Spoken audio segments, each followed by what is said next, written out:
ما تاسو ته واقعه بیان کړې وه چې پیغمبر صلی الله علیه وسلم یو پیر وږی شو د کور نه راووتو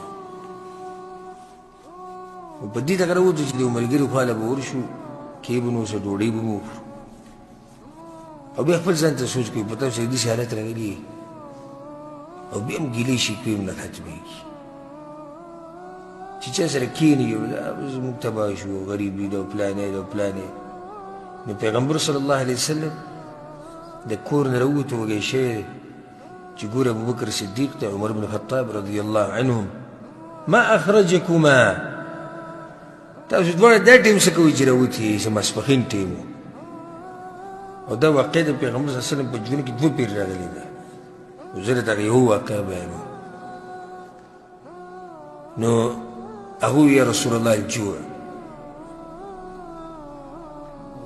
وږي شوي یو به لوږې راویستي هم وږي شوي دواړه او دا د ځمکې په دې مخ اوچت انسانان دي پیغمبر صلی الله علیه وسلم ورته یې پله مې قسم زم دقې راویستی زه چې ځو چې ملګري خواله به ورشو نو ورلو په ابو ایوب الانصاري رضی الله عنه پسې پیغمبر صلی الله علیه وسلم هم داسې ځوان غوره کړو ته پته یې چې د مېلمه ته څومره خوشحالېږي او بل دا چې پیغمبر صلی الله علیه وسلم چې مدینې ته راغی نو اول د چا کور کې پاتې شو همدغه ابو ایوب انصاري په کور کې راته پته و چې دی زما ډېر زیات قدر کوي او په ما ډېر مهم دی او مېلمنو ته ډېر خوشحالېږي نو پیغمبر صلی الله علیه وسلم حاصل دی چې کله کور ته ورغی نو اواز یې وکړو دنې نه ام ایوب رضی الله عنها اواز وکړو وی یا رسول الله په خیر علی وی خاوند دې چې شو ابو ایوب هغه تللی دی باغ ته اوبه راوړي تاسو راځئ یا رسول الله او څه خدمت او په دې ټیم تاسو راغلئ په دې کې چې ګوره ابو ایوب را روان دي رضی الله عنه نو د اوبې په هغه منځ کې کېښود او رامنډې کړي یا رسول الله په خیر علی او په خیر علی ابوبکر او په خیر علی عمر وایي څه خوش قسمته سړی یم زه د ځمکې په دې مخ باندې چې اوچت مېلمانه نن راغلي راځئ راځئ یا رسول الله او ځکه ما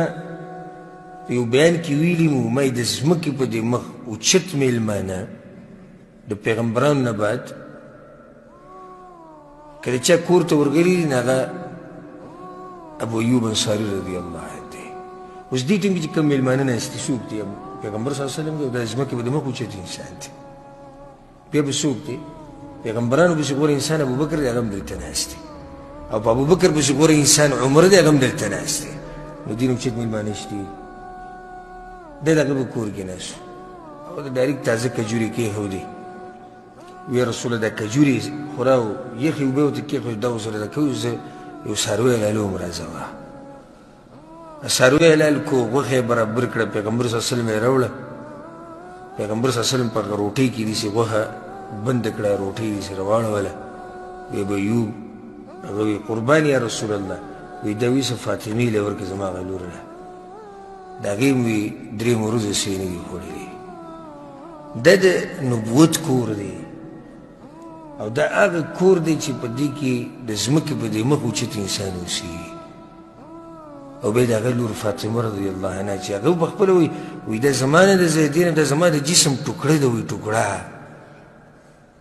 او څوک چې وایي فاطمه تنګوي لکه ما چې تنګوي او څوک چې دا خوشحالي لکه ما چې خوشحالي هغه نازبینه لور د پیغمبر صلی الله علیه وسلم د هغې هم درې ورځې کېدی شی نه وخوړلي هسې دا قصه مې دې پورې راواغسته که چېرته دا تله ته ولګوي چې الله دنیا هغه چا له ورکوي چې خوښي نو بیا خو به پیغمبر صلی الله علیه وسلم له ډېره دنیا ورکړې وې